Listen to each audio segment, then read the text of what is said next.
Good morning, everyone, and welcome to the JBDC Virtual Biz Zone.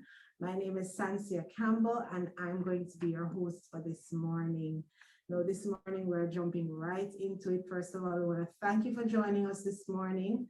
As we always say, we know that there are so many other places that you could have been this morning, but you chose to be with us, and we are eternally grateful. We're also aware that outside is open. And so that persons continue to join us virtually for our sessions every week. We're certainly grateful for that.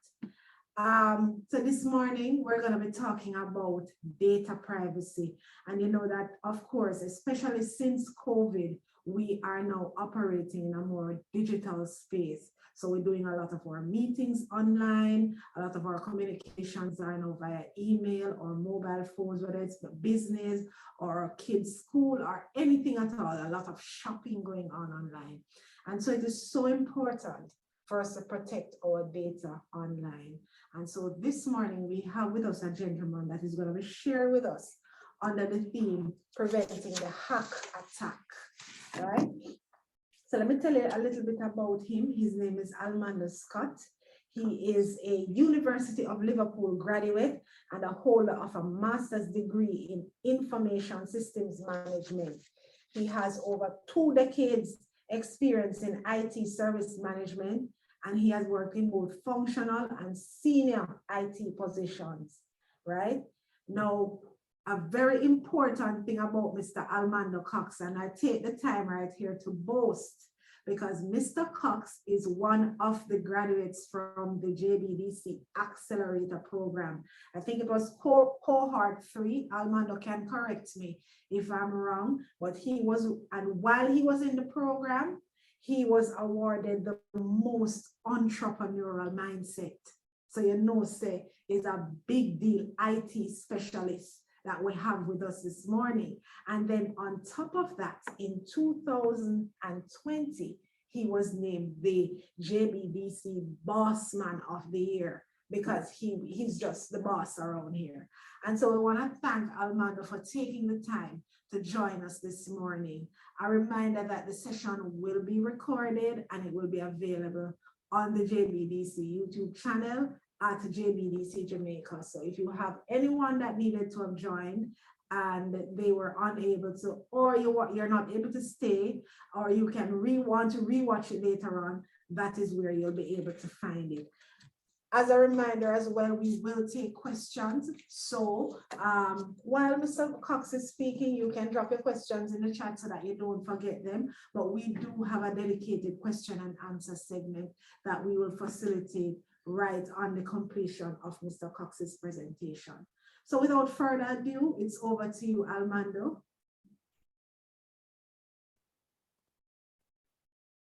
Hi, Santia. Good morning to your attendees. Good morning, everyone. And thank you for that introduction, Santia. All right, so today we'll be talking about data security. And as the subtopic says, preventing the hack attack.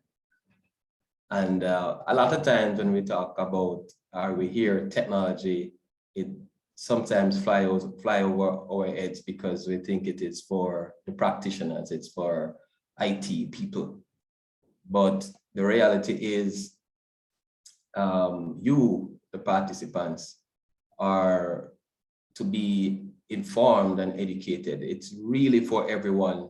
When everyone is educated and informed, then our security strength becomes greater.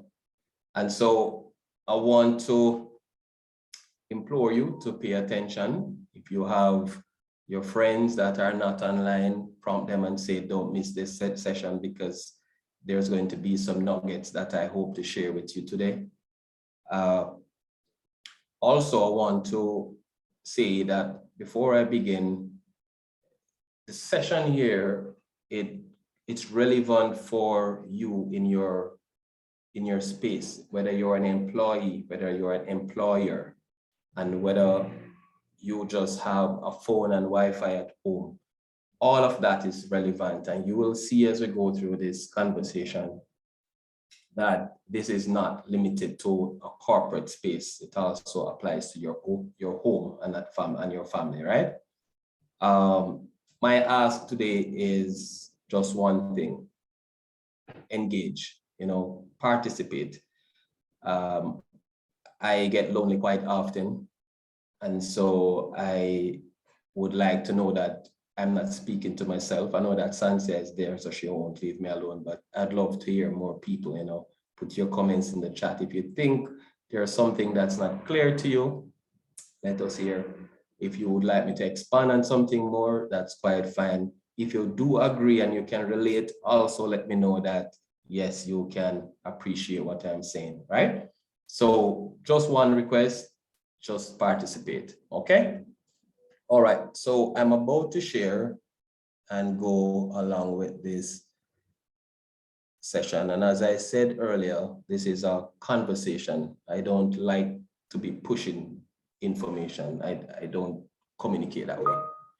So here we are. You should be seeing my screen. Can I get a confirmation that all is well from your end? You're able to see me? Yes, we are seeing your screen. All right. Excellent. Good. All right. So let's go into today's conversation. So I have here user and security awareness. And yes, we're preventing the hack attack, but I simplify it to user awareness. So if you know the do's and the don'ts, then that will help you to prevent the hack attack, right? So, and then you see the sub here again is think before you click. And that's what I'm going to help you to do. What do you need to know before you click that button? All right, let's go into it. So we're going to cover cybersecurity in very plain language. There's no technical language here today. That is for our IT operations room. So simple language, cybersecurity. We're going to look at CIA, what that is, how does it affect you? We're going to look at acceptable use and how that will help you with preventing the hack attack. And we'll look at due diligence and due care. So from my perspective, these 4 areas, once you have that kind of knowledge or awareness, then it goes a far way in helping you in your spaces, your relevant, your work, or at home. And then, of course, there must be some little fun at the end. And so the idea is we'll do a quiz at the end. So you get them right, and you may have a surprise at the end of it. So pay attention to the quiz. Okay. So my first question to all of you is what you're seeing. What are the 2 top most valuable assets? And this is where I'm going to turn to the chat. What are the 2 top most valuable assets within your organization or within your business? Let me have it. No wrong or right answer until I say so, right? So just give me everything that you got. Let me see what's going on in the chat. Who is the first one to respond? Remember, guys, I am imploring engagement because I like to know that you're there. What are the 2 top most valuable assets within your business? So if I should look and see who are the business persons in this call, we have good staff and good product and service. I'm getting that from Karen Henry. Thank you for breaking the ice, Karen. Appreciate. So good staff, good service. All right, that's one. Any other? Give me 2 more, guys, and let me get so we can move on. 2 more. What do you think as how you see it? Data and money, Sophia Park saying. Information, Lisa saying. Okay, all right. So data, money, staff, and products or service. All right. So this is what I am suggesting to you, and we have to agree before we can move on, right?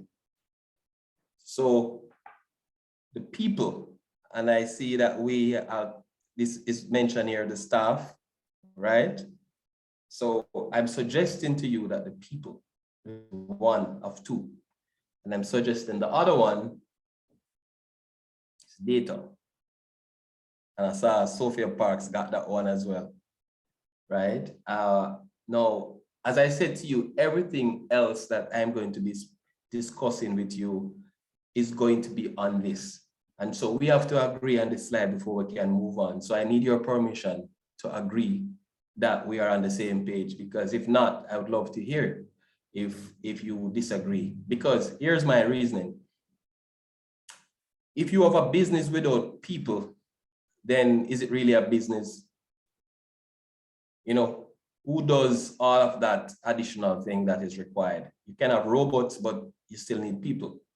If you have a business and you have data, and you have people rather, and there's no data, then again, what kind of organization that is? Because the data is the new goal for organization. So you have to have data, you have to produce data, you have to mine data, you have to analyze data, right? I'm getting some agreed there. All right, so we don't even need to make any case right here. So we're going to go into it. So we're on the same page, and I appreciate that. So let's go along a little and see where we are. So listen to the reasoning now, guys. If an information system, and the information system, as you know it, it could be your accounting package, could be a CRM, it could be a payroll, it could be a combination of stuff that you use within your organization, it could be a manufacturing tool, whatever it is.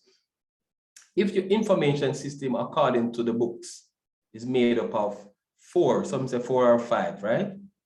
And that is made up of hardware, software, database, network, people. So the hardware and software, as you know, it's your computer, your Microsoft Office and all that kind of stuff, your QuickBooks.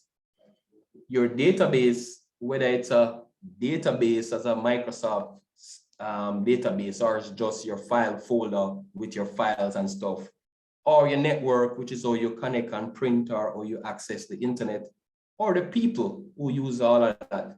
It is saying that these are the components that make up information system. But they also say that the information system is made up of 80-20.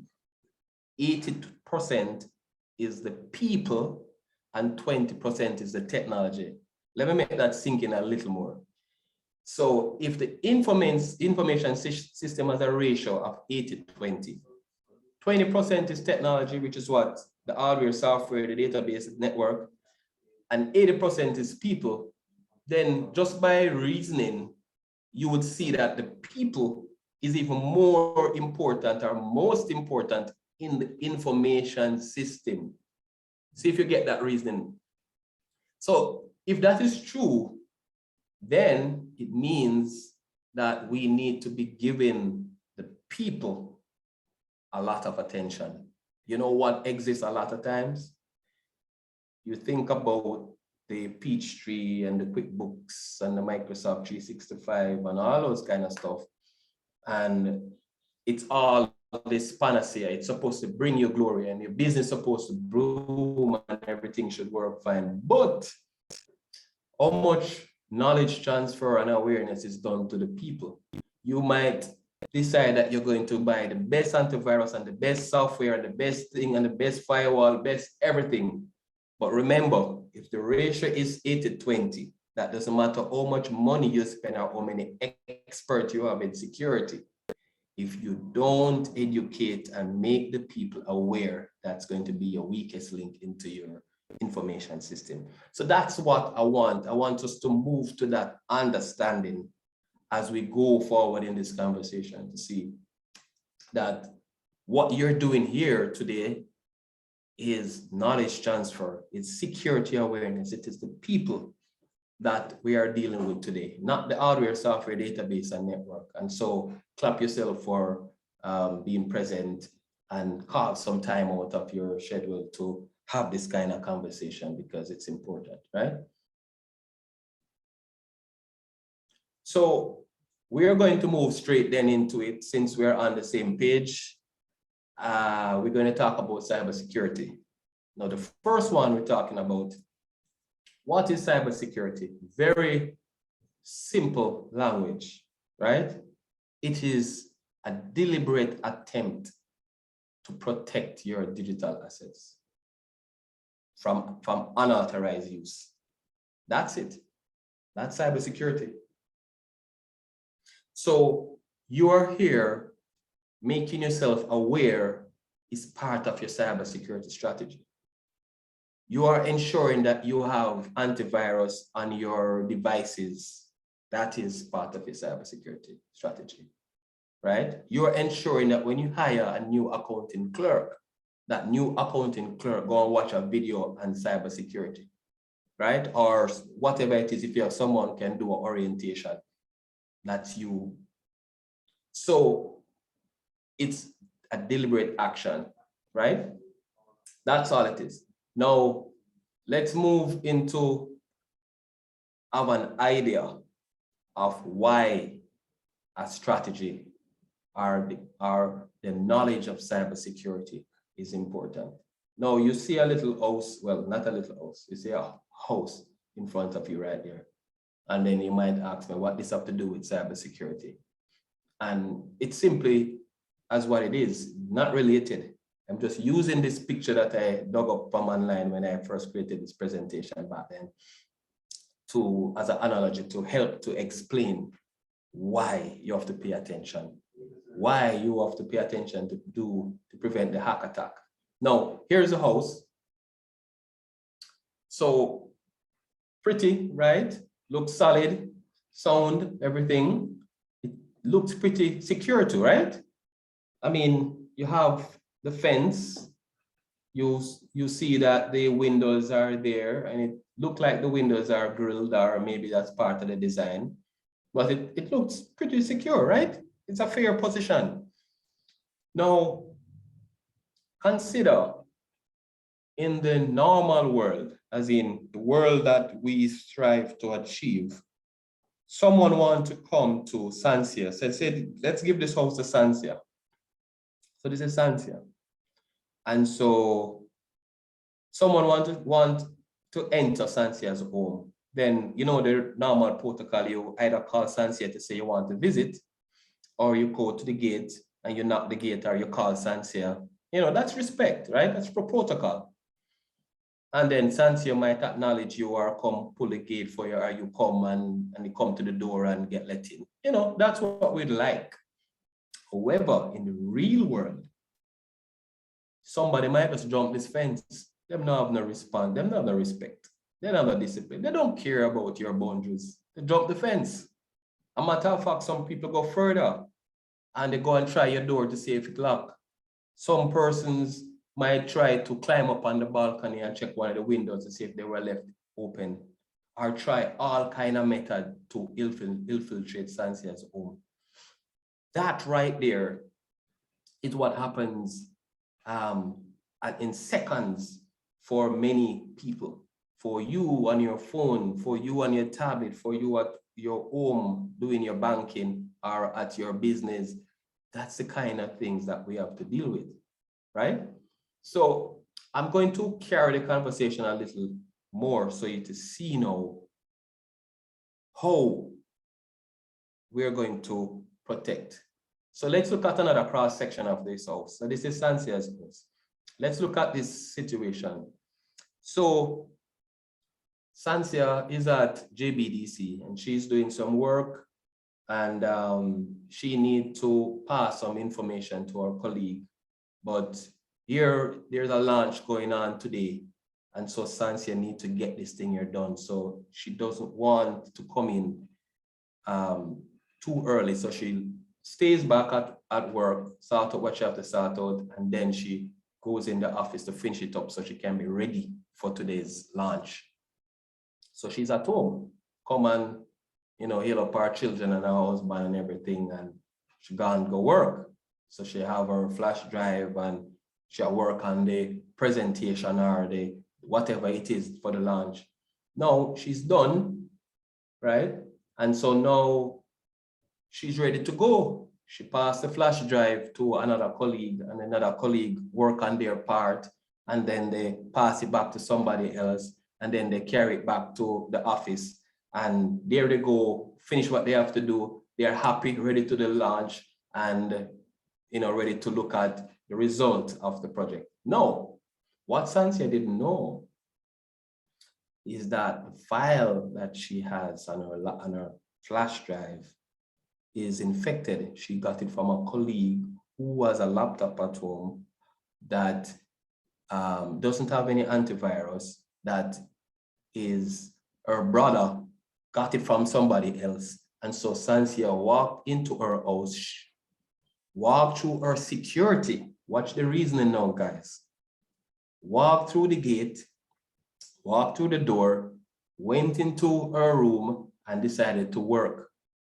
Now, because that flash drive has an infection, or the malware is what they call it, right? When she plugged it into her computer, there it is.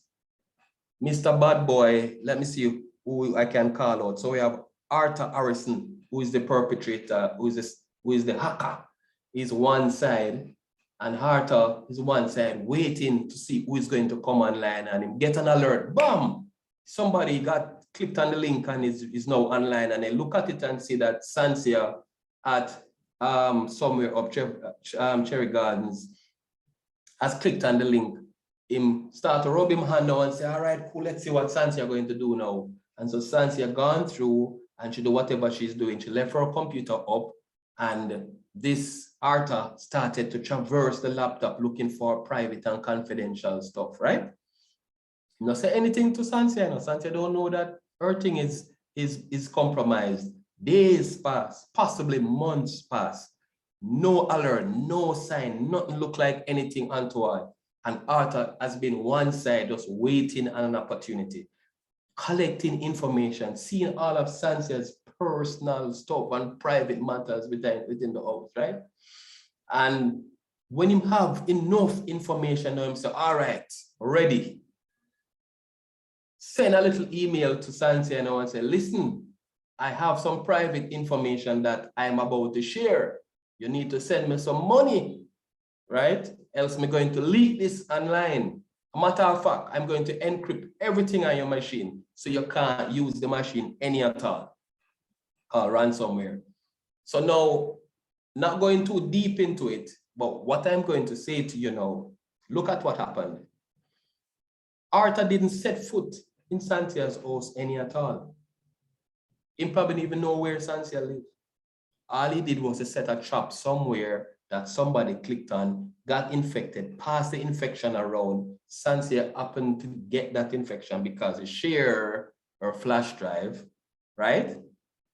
Brought it into her home, continues that kind of sharing, went back to JBDC. IT man, I'm not happy now, because plug it in back, and then now Arthur has all that kind of surveillance now on what's going on at Sansia home, what's going on at JBDC, and then decided at what point they are going to strike.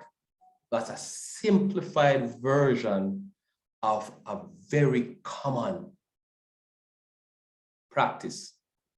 Not just with a flash drive, it can be with an email, it can be with a memory card, it can be with an external hard drive, it can be through WhatsApp, social media, it can be downloading a crack application like Adobe Photoshop or Microsoft Office or Windows, or all that kind of stuff. And we're going to talk a little more about that. But I think this would kind of get you to understand, without going into any technical conversation, how simple things like that can get out of control, right? So we're going to talk about how do you prevent this kind of experience that I have described from happening to you, right? So I hope you are connected on that. If there are any question on that so far, you can hit it in the chat and I'll respond to it. But that's it. Now, let's move on now and say, now, what are we protecting against, right? Now, back in the days when people say virus, it was, very loose. I mean, something pop up on your machine and say, you get caught, or a pop-up that is fun or something. It's not anything that detrimental or malicious. Those days gone a long time now. People now are looking to create ransom, to earn. People doing this for a living. People invest time and energy and equipment in this. This is a career for a lot of people, right? And so, we have to be conscious as how do we protect our spaces from these kind of threats. We also talk about the email threats, which is the number one, based on any literature you look at nowadays. Email is the avenue for most of the threats that come in to us. And email in the form of phishing. So you hear the word phishing, maybe without seeing the word and the spelling, it just sounds weird. But phishing is simply just a term where a perpetrator would try to get you to carry out an action by invoking fear in you, such as, hey, your account is about to expire. Click this now before you lose access to your machine. Something like that, right? And so it tried to invoke that kind of fear to make you click without thinking. And so when you click now, maybe something download on your machine, or it may ask you to enter your personal information because it's going to capture personal information for you so they can use it against you, right? So there are other email threats, and we'll talk about that. We talk also about illegal software. I am pleased to say that I have seen that the culture of illegal software is diminishing in our space, especially in Jamaica. It still exists, but it's diminishing. And I think because more and more people like yourself are more knowledgeable and aware as to the perils of illegal software, bootleg, crack software, the same thing, right? Now, why? Because what happened, think about it. So Arthur, who is I hope Arthur don't gone because I call him name. So Arthur, who is the perpetrator with us today, right? He's not going to be going for one person. If he wants a bigger payload, he wants to go to a space where you congregate and set him trap, and hopefully him come away with good result. And some of those spaces are, some of them, porn sites that have a lot of followers, right? Illegal software sites where you download the crack software, crack QuickBooks, crack Office, or crack Windows, or crack Adobe, those sites. No. So you go and you get those things downloaded. Think about it. For someone to modify a software and crack it or hack it for it to work without pay or activation or stuff, that means they would have to do some modification, right? Now, have you ever considered that when they do the modification, they might put malicious things in there? So when you download that and it goes on your machine and you install that, then it's also another window for them. It's not a surveillance for them.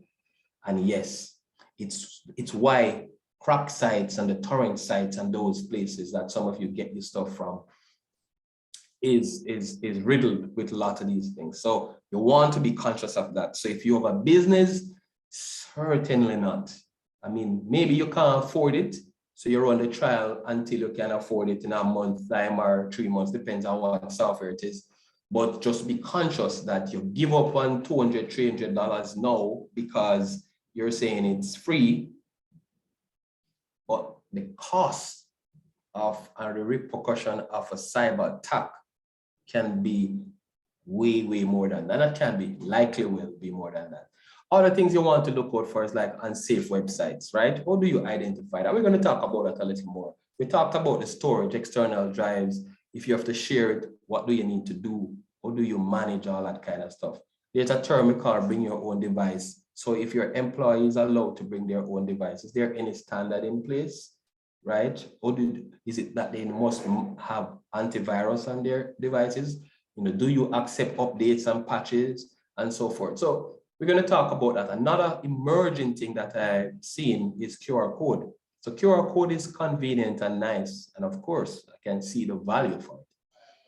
But what has been happening now is persons replacing QR codes with their malicious links. So you might have a QR code, right? Somewhere, and somebody replaces that QR code by pasting a sticker over it that redirects that QR code to their malicious site that is looking like a restaurant or looking like, whatever the QR code is meant to be. So, you really want to be conscious of when you're scanning the QR code. If it's something that requires personal information or you have to go run your credit card, you may want to go straight to the vendor's website to run your card or to add any personal stuff, because it is a real thing. All right, not going to kill you too much on the cybersecurity. So I'm going to move the conversation along. Now, many of you may or may not know, and this is some time ago. Now, WannaCry is on record as the most notorious ransomware that the world has ever seen. Why? And let me pause before. So I'd mentioned what ransomware is. Ransomware is pretty much a strategy that is used to infect or encrypt or prevent you from accessing your data or your application in return for a ransom. So you can have your computer, your nice precious pictures that is once in a lifetime that you're going to see those, when your child just born and all that experience, your wedding, your 20th, 30th, 40th birthday, them look special stuff there. And you have that at home. And then one day you go and open it, it says, boop, contact so and so, you have to pay me some money. All of your pictures gone. Can you imagine that? That's what ransomware is. And no different from your business place as well. I did say to you that this conversation is relevant to home and work, right?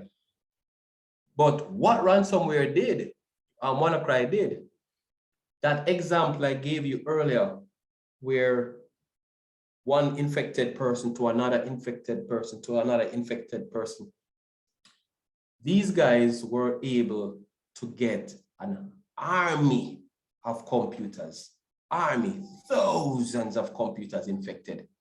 And they had an army of computers, and they were able to literally wage war by shutting down countries, shutting down hospitals, shutting down governments, because they're using your computer and your computer and your computer to launch attacks on public services and private companies and that kind of stuff.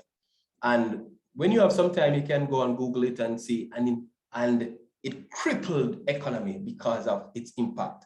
Can you imagine that you here were a part of that army indirectly? I mean, I'm sure you wouldn't want to be, right? Also, you wouldn't want to be that guy or that woman that caused a ransomware into your business, right? And that's why we're having this conversation, guys, right? It's not the fear of trying to create that kind of fear, but it's more the awareness so it doesn't happen.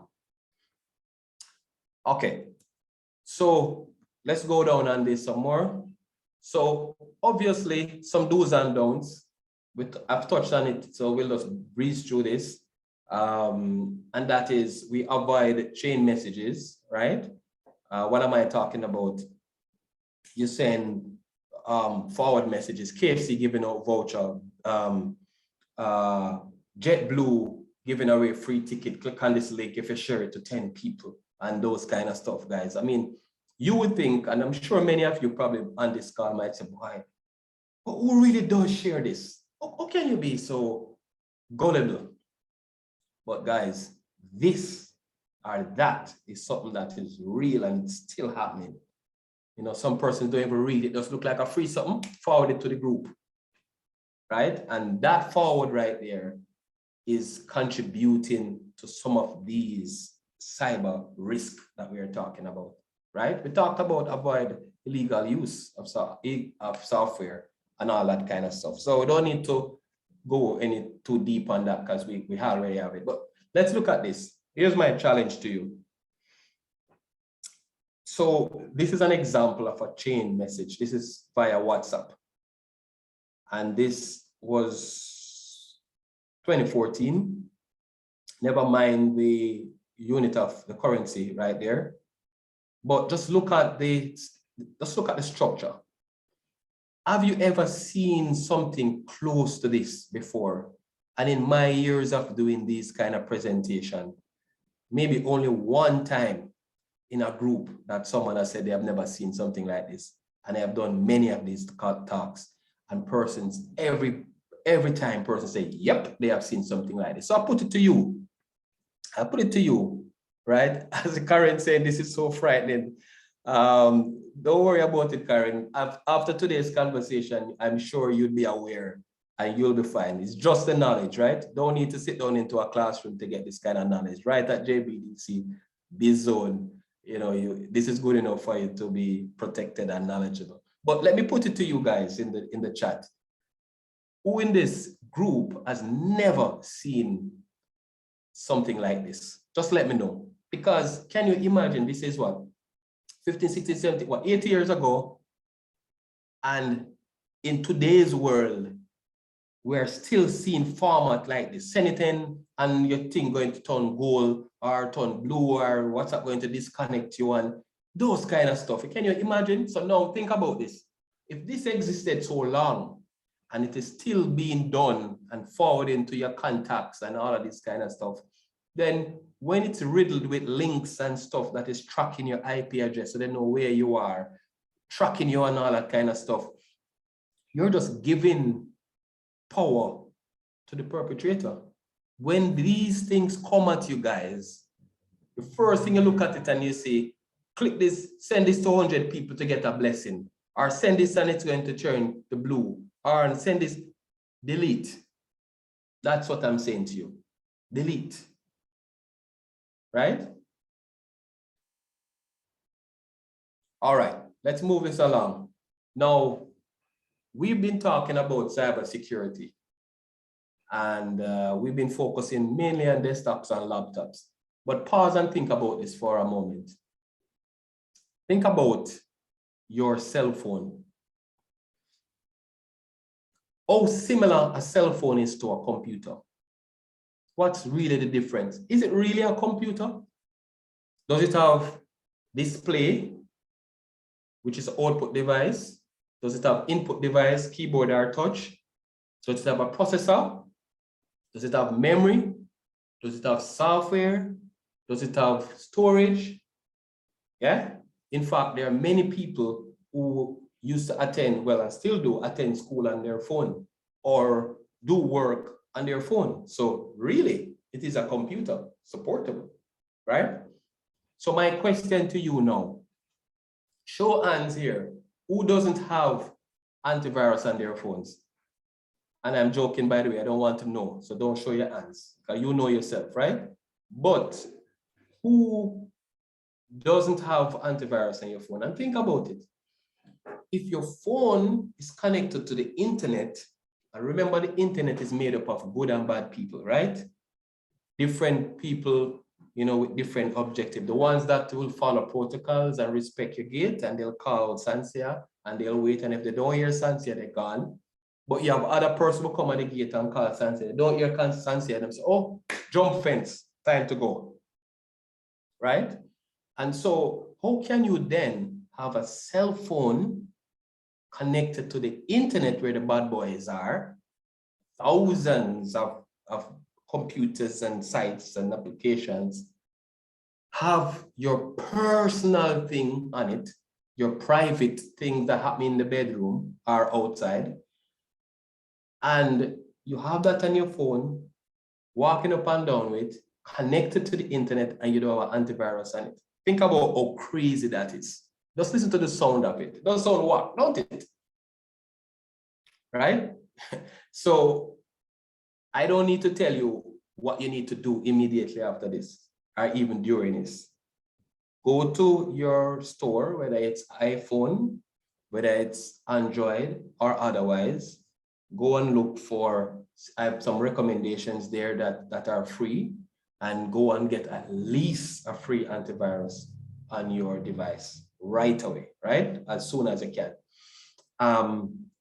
If you have the budget for it and you want to top it up, so you get increased protection, then you should, right? So that's one action item. That's one homework for you right now. And the same thing goes for your children. The same thing goes for your hobby, your spouse.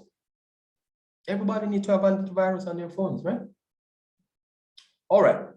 So let's talk about how do we identify safe sites now, right? So we have what is called SSL, secure, right? A secure lock on your website. Now, if you go on a website and you see the lock may be blue or it may have a little different color and stuff, and you see HTTPS, right? Without the S, it doesn't have the lock. But with the S, it have the lock. But what it means in short, and this is what I want you to leave with. So if you're connecting to a website, the information that is on your device, albeit a phone, a tablet, a PC, and you're connecting to another device, the information needs to be encrypted. Meaning, when I click send or apply, the information that is leaving me goes through the internet, and then it goes to the application or goes to the website, whatever is happening over the site, and vice versa, it comes back to you. Now, that information that passed between two is encrypted. So if Arthur and him crew decide that he wants to listen in on your communication, and that doesn't necessarily mean voice, but at least see the message that is passing through, it has no value to him. It's encrypted, he can't read it. That's the reason why that's important. So in short, when you are submitting information to a site or application, especially when there is personal information, or you're going to do like a transaction and stuff like that, you want to make sure that site is secure before you proceed. If it isn't, you need to weigh your option. Must be, right? Because if not, then it means that the communication between both is going to be clear. They call it clear text. So Arthur and his team can actually hack it and view it, see your credit card, see your address, see your date of birth, see your TRN, see all of those kind of stuff that is not meant for the public, right? But important, it does not mean that because a website has HTTPS or a lock, that you must say, okay, so this place site, anything you want, you can get. Take the website, take my credit card information, you still have to do your due diligence, because even encrypted sites can be compromised, right? So you still will have those standard due diligence, and we'll talk about some of those a little later on it. But for sure, there's a no-no if you don't have no lock, because I know when I click submit, if somebody on the other side or in the middle checking, you're going to see my stuff. So I spend 2 minutes or 3 minutes on this because this is important, right? Make sure you see what's going on right there. All right. Now let's talk about identifying malicious emails. And you see, I tell you, we're just making this practical, right? No technical language. Just want you to understand. I want you to leave today, be aware. Let's call it security aware, cyber security aware. Cool? So let's look on your screen again. And we're saying, let's identify malicious emails. So this is a screenshot from my mailbox here, right? And we are saying, here we are. Let's look at how do we identify now. Now, we have this email coming in to me back then in 2018 at my old email address. this is purportedly coming from PayPal. Follow me. It says, your account access has been limited. Please check your account information. Your account access has been limited for the following reasons. We need to confirm some of your account information. And then you see a lot of stuff coming down there. You need to click on this, I need to validate and stuff. So PayPal, how many of you use PayPal and Amazon and those kind of stuff? I mean, a lot of you, don't it? Of course. So how do we identify that this is malicious or not, right? There are some signs that we look at. And what we do, we look at the sender address, right? We look at the sender address and we see where it's coming from. And then we identify if there's any action within the email that it's asking me. Is it to click on a link? Is it to download a file? That kind of a situation, right? If so, I'm going to teach you a technique that if you didn't know, you will know after this. And if you didn't know, this will be maybe one of the biggest nuggets that you're going to leave here with today. It's called mouse hoover. I'll show you that in a moment. But let's look at this again. So where is this coming from? Look at the sent. It says support. Look at the email. inc-2018@updates.org. Is that PayPal? Nope, not PayPal. So red flag. So I don't need to go no further, you know. I just need to delete this. I need to junk this because I can't trust you to begin with because you are camouflaging or impersonating somebody. So that means anything beyond this, I don't even want to know. Don't. But for whatever reason, you didn't see that it's not coming from PayPal in its address, then you can do the mouse hoover. And I'll show you that a little later. Pay attention, guys. So if somebody call you, say, beg you a minute, I'm about to spend about 3 minutes now to learn something important. I'll soon talk to you. Cool? Now, that's the same email. I just zoomed into it a little more. And if I should put my mouse, not click, important now, just put it over, confirm my account, then it shows you where it's carrying me to, or where it will carry me to if I click on it. Look at this, numberforhelp.com. So the domain is numberforhelp.com. Is that PayPal? It's not even the same address that it's coming from. Can you imagine? You click on this and then it tells you something else and probably download a program and it looked like nothing happened. So you just move on. But yet a little thing downloading in the background and you didn't even know, right? Let's spend 3 minutes and understand what mouse hoover is. And I'm going to show you what it is on that screen so you can appreciate what I'm saying. Now, this is a practice that you must seize and develop an habit in using. It's very simple, but powerful, right? All right, so here it is. I'm going to send this over to the other screen. I'm just creating a link so we can practice mouse hoover or hoover or whatever you want to call it. All right, so here we go. I'm here. Let me get this bigger for you. You should be seeing this is a link, right? This is a Word document up. Are you seeing it? Give me a confirmation, please.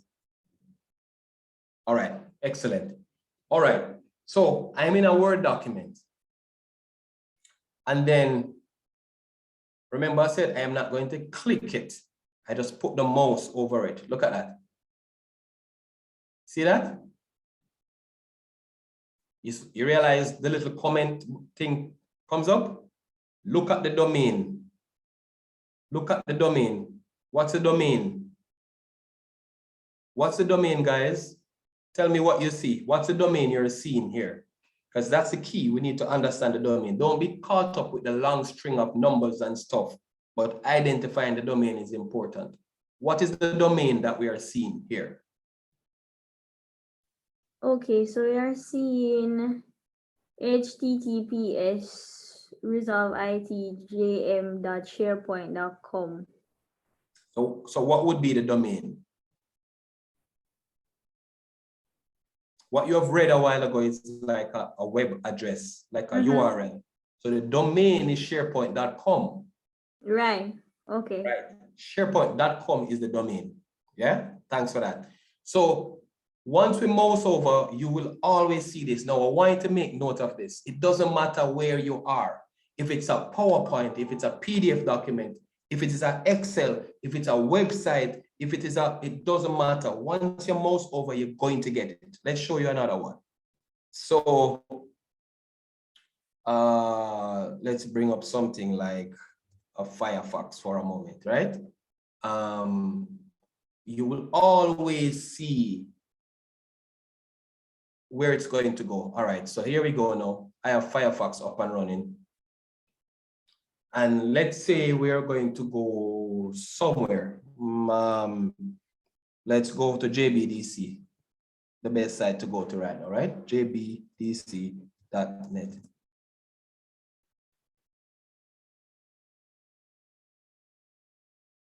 So right now we're checking out if JBDC site is hacking out because we can't afford to click on anything. So we're on the site now and we say, all right, cool,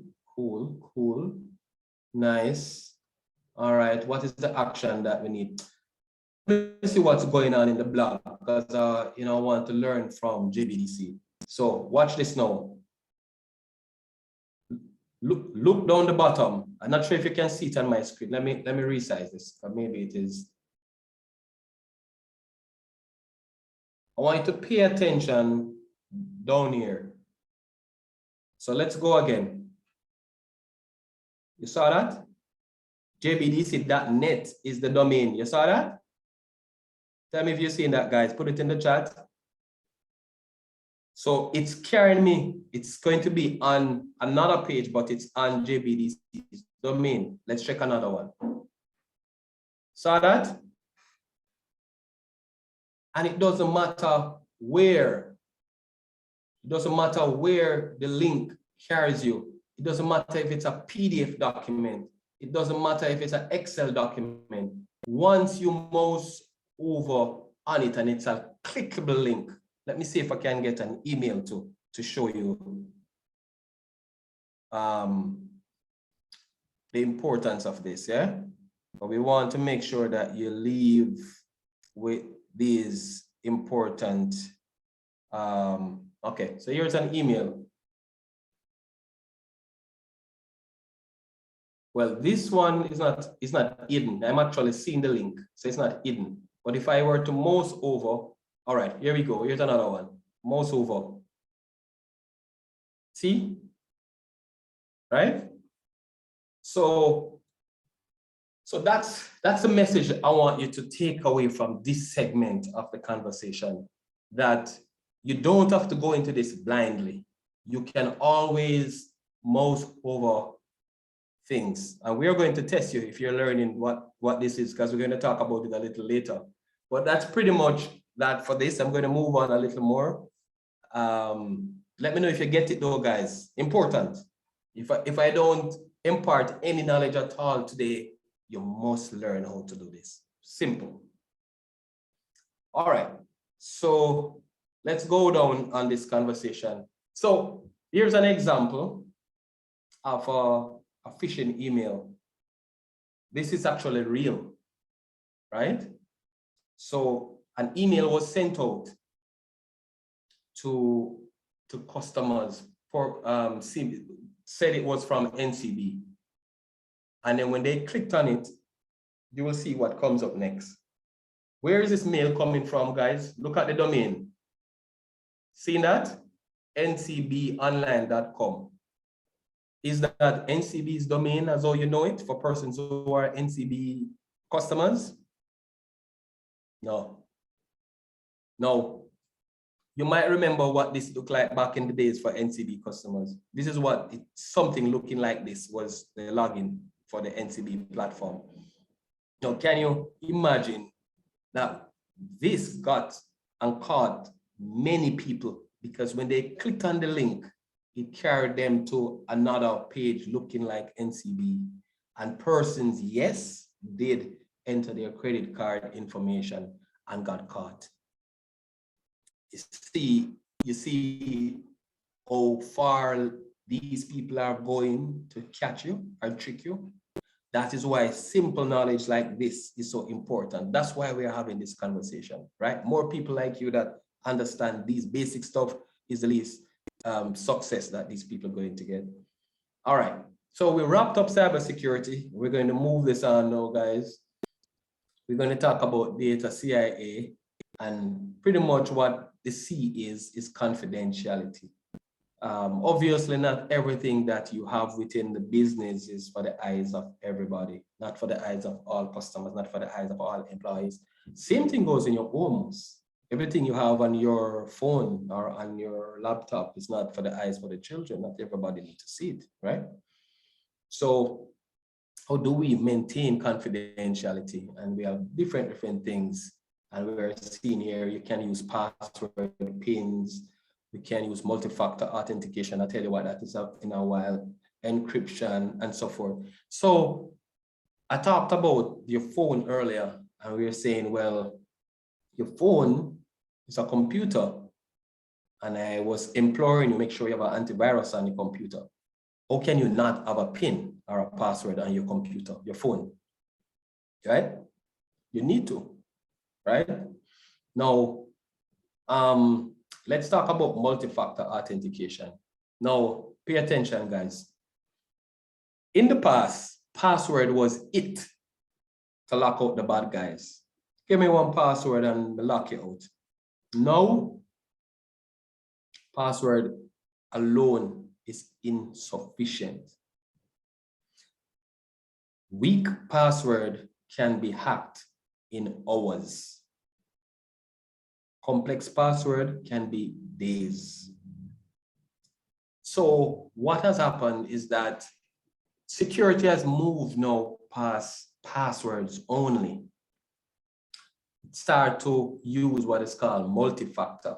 Now, in the security space, it says you can authenticate against who you are, eyes, face, fingers, biometrics. So who am I? That's me. So I can use biometric. You can authenticate against what you have, your token, your prompt on your phone, that kind of stuff. You can authenticate against what you know, your PIN, your password. So what multi-factor authentication means, it uses a combination of those three that I mentioned to you.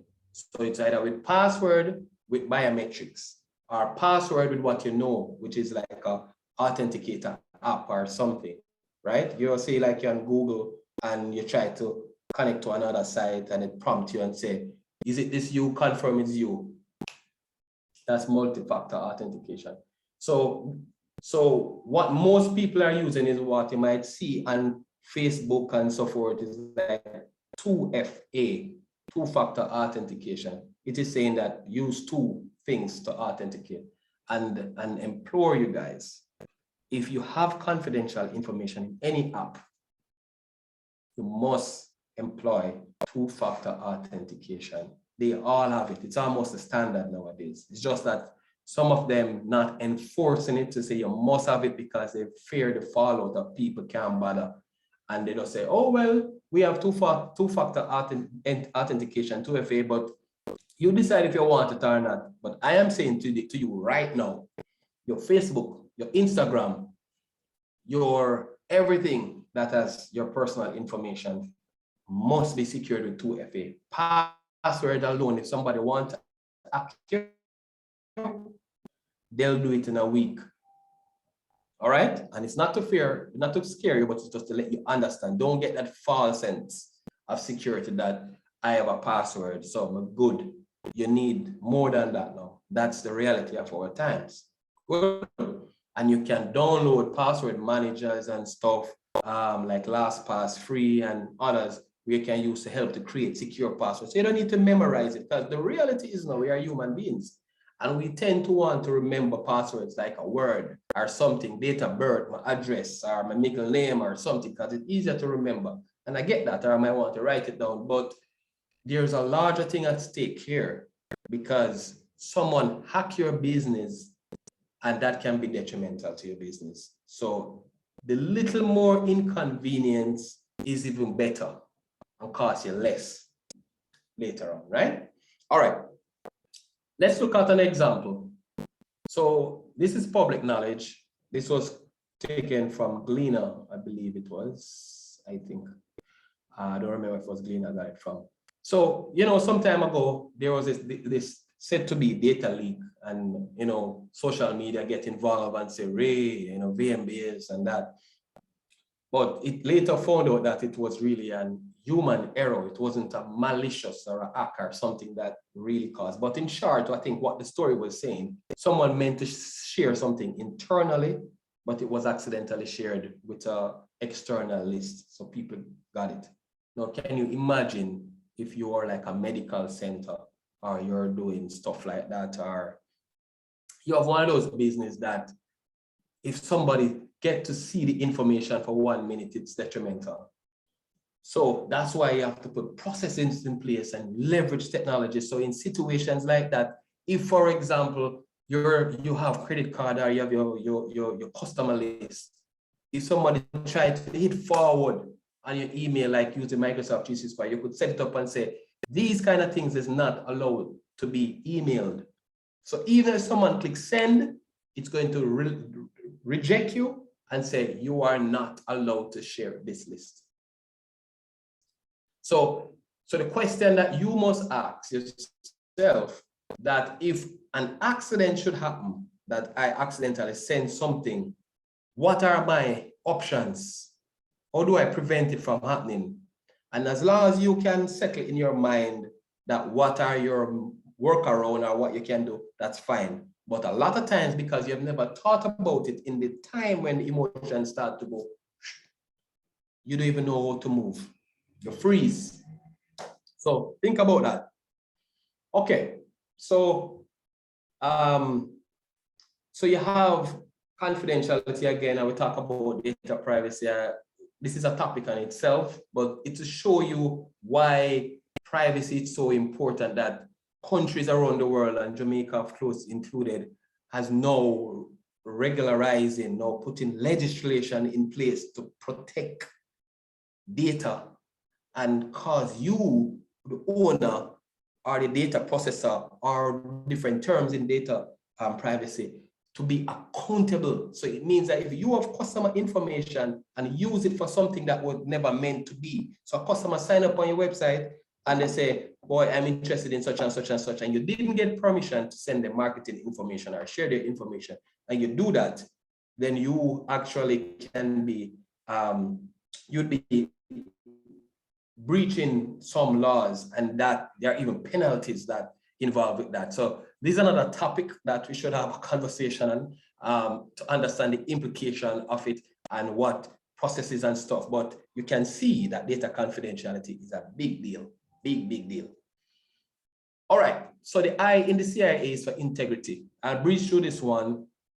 So know that you are protecting the confidentiality of the data. You also have to ensure its integrity, because you rely on these data, financial information, and otherwise marketing information to make decisions. So can you imagine that it has been compromised and the data you're using is not correct, and you're using it to make a decision, a business decision, or a family decision? So there are different ways, you know, to do that, to ensure its integrity, right? Let's look at the A in the CIA, and it's called availability. Who remembers the FESCO fire? Who remembers the FESCO fire? Now, let's say Patrina Green, you were an employee at FESCO and the fire started. Would you have, blast into the office and start to take up the computers and carry them outside to a safe space and start to push out the filing cabinet before the fire catch? Who on this call would carry out that hero duty? Who would go back inside and start to empty out the filing cabinet and to protect the records and disconnect the computer and stuff like that? Karen, not me. So the point I'm making is that, yes, the data is important to our organization and our business and that family and that kind of stuff. So we have to ensure its availability. And in our service center, we have seen so many versions of a FESCO. We have seen people who have patient information, the hard drive crash. Every hard drive is going to crash at some point. So you don't even think about it otherwise. Hard drive crash, machine fell, water damage, all kind of computer stolen, all kind of stuff. And then you start to wonder, what am I going to do next? Right? You need to back up your stuff. Right? There's so many ways to back up your stuff that you don't even have to be doing it like a chore. It's automatic, right? But not just backup, because if your data is all over the place, so you're going to back it up. If your data is all over your desktop and all over your download documents, and even some people, I've met customers who work from the trash bin. I know, no recycle bin, and I'm not joking, and trash bin and Mac, right? So what structure is in place that if your staff is absent because they're on vacation or are sick, that the business can go on because there's a structure in place that people can go and continue to work. What is in place? Do you have that in place, right? What plan if you should have a disaster? I remember a disaster doesn't mean natural disasters only, it can be man-made, right? Somebody could be an employee's mistake. What is your next move? Have you ever thought about that? And you have to think about that in business. And not just business at home. What should happen at home if there is a disaster? All right, let's move it along.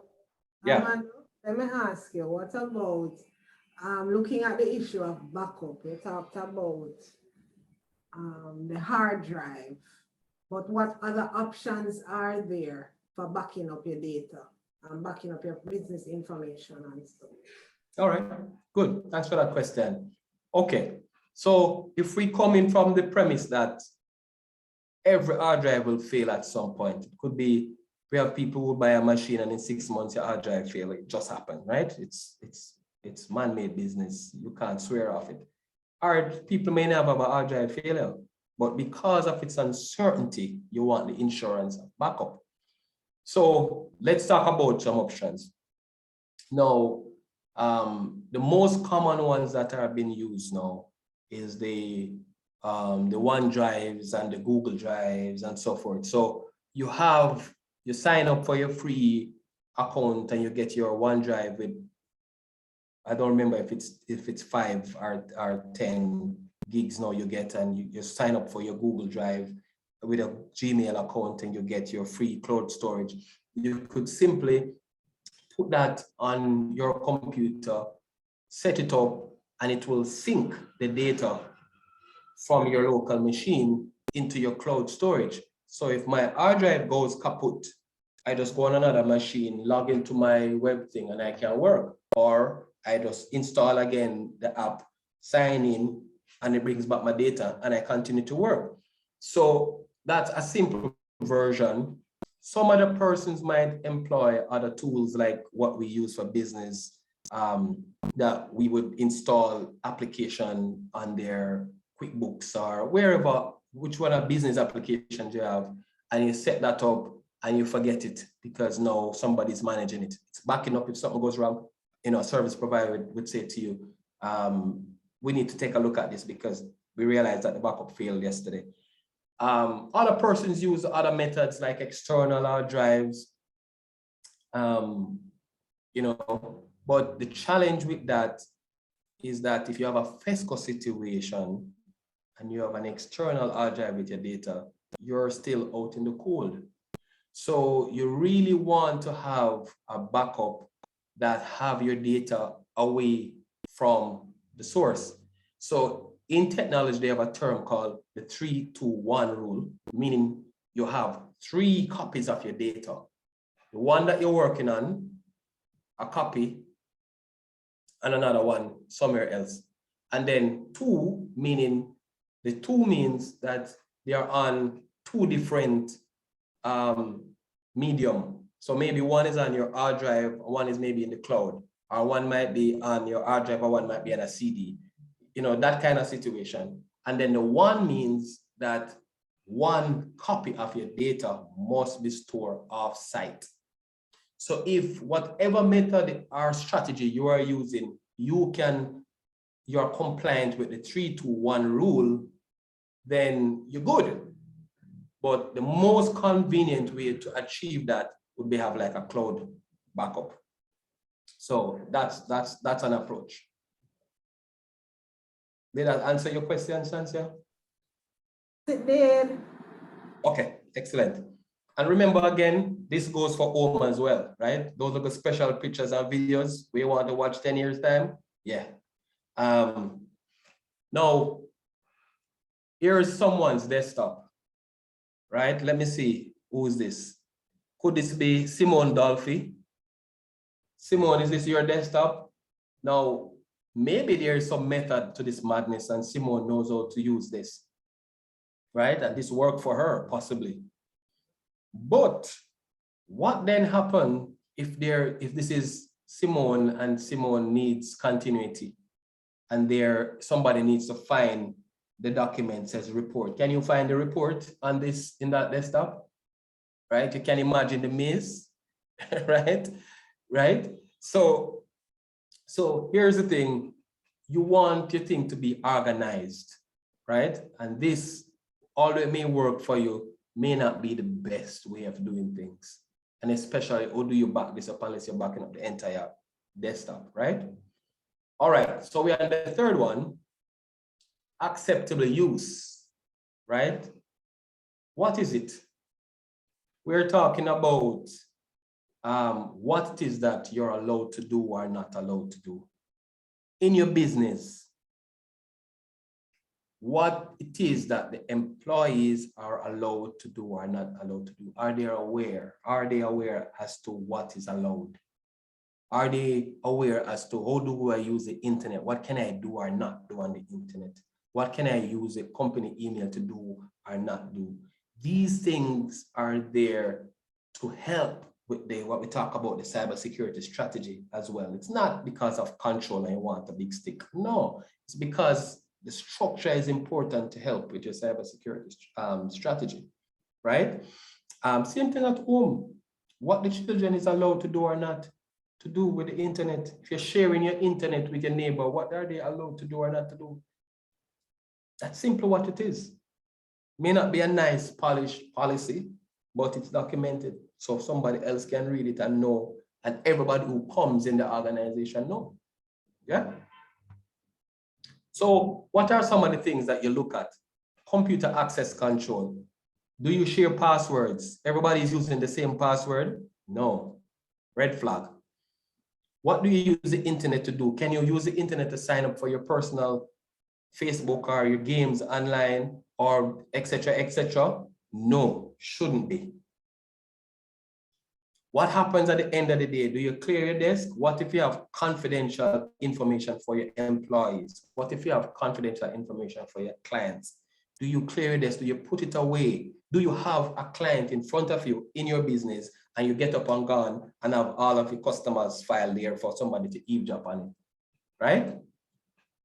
Can they see your screen when they're sitting beside you? And if so, is it managed?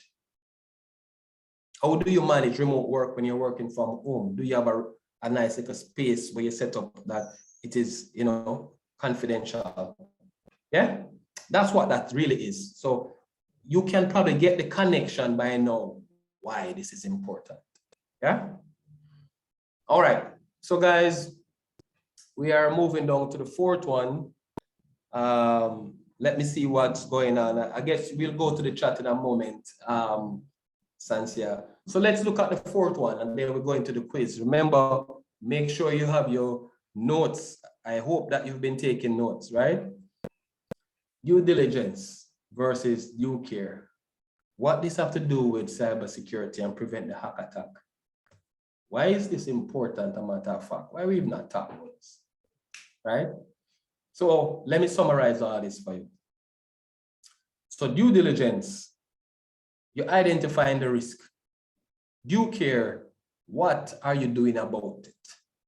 So let's run it now and see if this makes sense. So you have a laptop. As a lot of us do, we work and eat, or work and drink, and we juggle the thing. That's what the thing said, right? So we have our laptop. For those who drink coffee or tea or juice, you go and get up your stuff and you're going to go. The risk assessment under the due diligence is, wow, you know that the cup of juice here can turn over on the laptop. What is the likelihood that it may happen? It's possible, you know, because maybe something frightened me, I never remember it's there, I kick it, or I jump up, or and mosquito bite me, I just jump up and or something. You understand? Something. It's possible, right? That's a due diligence. So you have identified that there's a risk. Then, what's the due care now? What is the care you're going to exercise, right? Because you identify the risk and you don't do not about it then. But if you say, watch me, I put the juice on the floor, so if I kick it over, just come mop it up and clean it up. I know it's going to take some time, but I just that. Or we drink out a sippy cup with a cover or with a straw or something. Or we just simply don't do it. Drink and then go back to work. You understand? You care. So when you put those together, ladies and gentlemen, then what happened? Like the email that says, hey, your Amazon account is going to be, we found suspicious activity. You need to click this to reactivate your account as we're going to disable you. Then due diligence.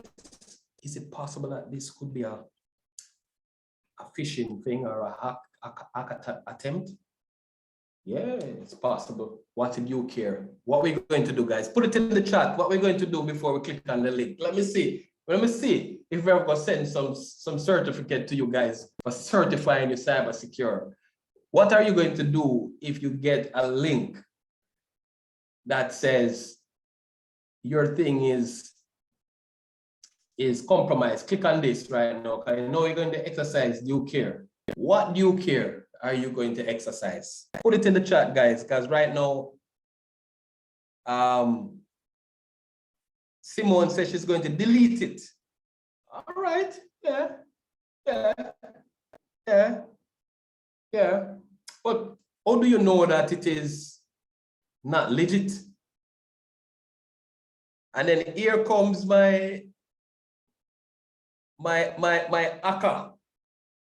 Mouse over. Sheena said over the URL. All right. All right, guys. It make me feel proud, Star. Eh? Yeah, that's it. That's it. So that's a due care. So that's how all that connect now. And so the truth is there's no way in any organization you can document everything. It's not possible. We are human beings. We can't write down everything and say, make sure you do this, make sure you do that, make sure you do that.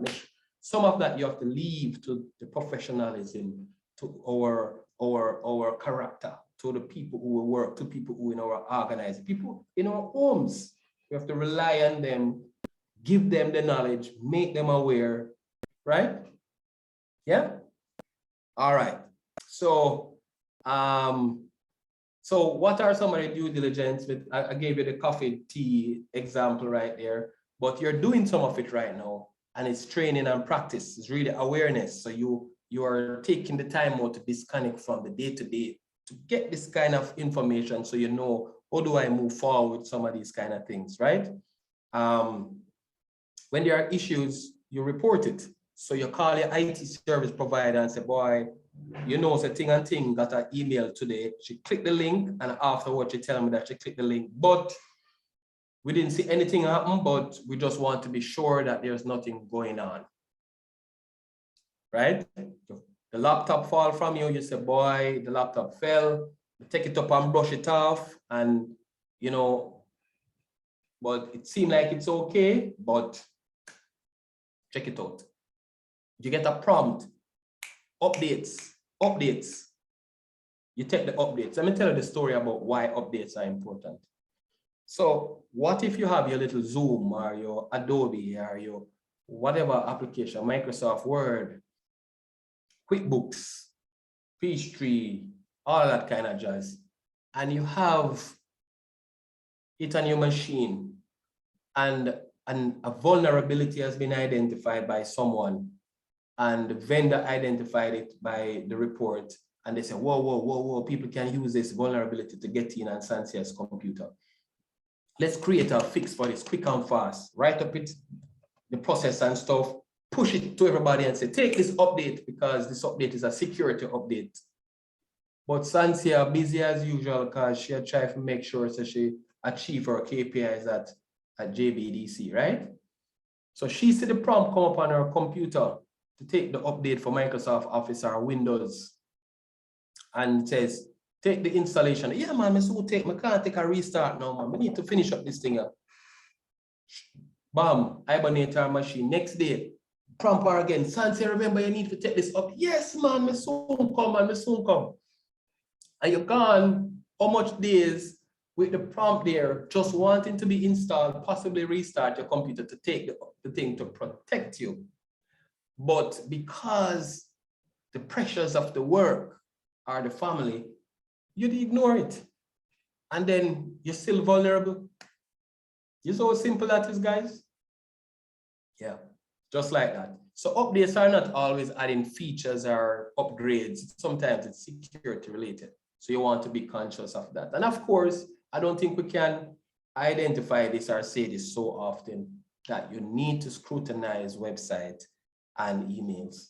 You must, right? You must.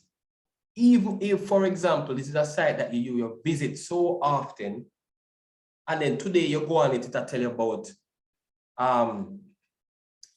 certificate error, and it prompts you, do you want to continue the same way? Yeah, man, we say, man, this is a site I'm go on every day, man. No, because it's possible that something goes wrong, went wrong before. Scrutinize it, exercise your due diligence and due care, guys. All right. So some little other tips here as we go to questions in a moment. Don't leave removable storage inserted because it can walk and bounce it. When you're taking up your laptop, you take it up with the two hands, right? Let me see if I can see to show you something here. So, but you might not see. Okay, yeah, probably my background going to kill it, right? But anyways, so the point though is that when you're taking up the laptop, instead you hold it by one end and just lift it up and gone, you take it up with two hands. The reason for that is just simply because of physics. If you hold the laptop on one end of the thing, the weight distribution is going to be coming down on the other side. So now eventually what happened is like it's bending. So you do it again, you hold it, lift up again another time, it's slightly, not gonna bend this bad. Bend like that. And so eventually, on the board inside and in mechanism inside, especially if it's a cheap laptop, might not have metal and stuff inside it, you end up start to see all kind of something happening. You wonder what's wrong with your machine. But simply things like that, guys. Simple things are plugging out your adapter, plugging out your charger. I don't even know if I have one here. Plug out the charger out of the wall, right? You yank it out from a distance. You have a little thing at the end, a little body, hold it, pull it out. That's what it was made for now, because you hold the charger and you do that, that's what's going to happen. Another thing that you want to be conscious of, I'm here trying to find an example to show you, is when you're wrapping your chargers, whether your phone charger, your tablet charger, your laptop charger, watch the maths. So if me wrapping this around here so tight, need to know, especially the women that like to do it and put in their purse and their handbag, nice and snugly and look nice. Nothing wrong with that. But here where the problem comes in. When you pull this out,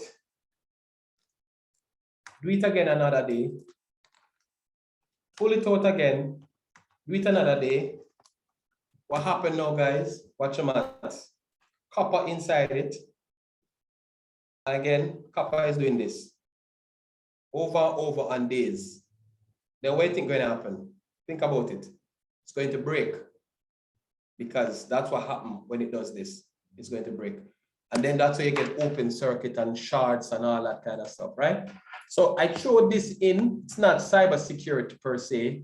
I just threw this in as a little tip for you. So that will save you a lot of time to our service center to repair your charger or replace your charger or your laptop, right? Okay. Where am I with this? So we're at the quiz time. We're at the interesting time, Sansia. So do we take the questions from the chat and then go into the quiz, or you want me to go straight in the quiz and we'll take the question after?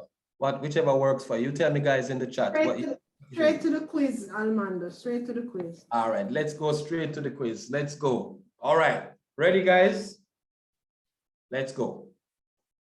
Ding, ding, ding. So what we are going to be doing, we are going to identify if it's malicious or it's not malicious. And you're going to tell me why. If it is malicious, why? If it's not malicious, why it's not malicious. So we have 5 of these coming your way. Put it in the chat. Let's go. Is this email coming from Finance LGT? And it's going to account payable. It has something looking like an attachment. And it seemed like it coming from QuickBooks, and it's giving you some information right there. Talk to me. Oh, I think they say, oh, you should wrap the, I'm going to respond to that for you, Johnson. All right, let me know, guys. Drop it in there. Drop it in there. Is this malicious or not malicious, and why? All that teaching, you know, I want to see it come out in the chat now, guys. Let's go. Malicious. Anjin Bailey said malicious. Why? Let's go, guys. I expect the chat supposed to be burning up right now. I'm scrolling. I'm not doing any scrolling yet.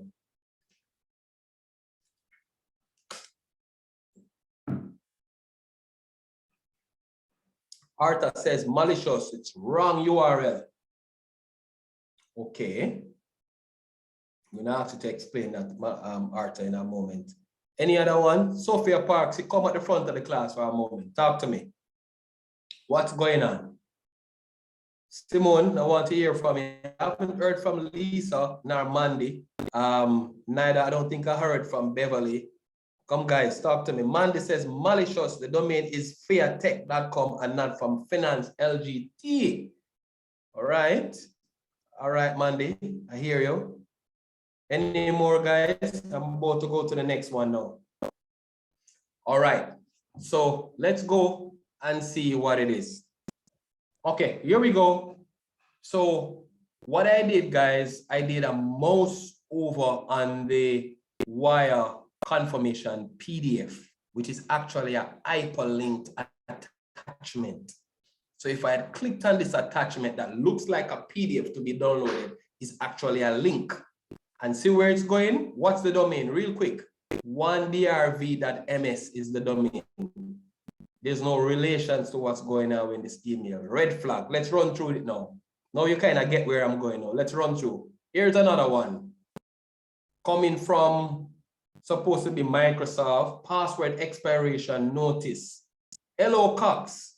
Your Resolve IT password is set to expire in 0 days with my email address. We encourage you to take the time now to deal with this thing because this thing will cause interruption. What are you going to do? Keep my password now. Click on this right now. Remember, I tell you, it's invoking fear. And the fear is I need to click on this button before this thing here get out of control, right? Yeah? Watch this again. Red flag. What did I do? Mouse over the keep my password. And that's what it says. Sending me to CWB Property UK, blah, blah, blah, blah, blah. Right? Let's go again. 3. Coming from Big Titan, one of our partners. Attend today's webinar on migration, etc., etc., etc., etc. Hit this button to register now. Are we able to identify from this email if this is malicious or not? And then you don't have the benefit of mouse over, but if you do mouse over on this and register now, look where it goes. Is this malicious or not? It's not. It's safe. Look at the domain, bigtitan.com. Let's go back to the previous one. We realize there's a spam in the email. And yes, you will sometimes see spams, but spams not always equal to malicious, right? Spams could be that the sender has been sending to a lot of emails, right? And so it does say, hey, be cautious, right? Let's look at this one. This is the second to last one and we're up. Bank of America, right? Here we go. Is this malicious or not malicious? Is this real or is not real? What do you think? Let's look at it again. Next page, for those who know a Bank of America website. That's the real Bank of America website. Let's go back. Realize there was no S, HTTP, so you wouldn't be attempted to sign into a website like this without security on it. You see what I mean? So they mimic the URL and create a Bank of America website. That's the official one. Look at the S, HTTPS. You see that, guys? Yeah? All right. So last one. One way to identify a secure website, ABCD. What is it? Quick and fast, guys. 1 minute and I'm done.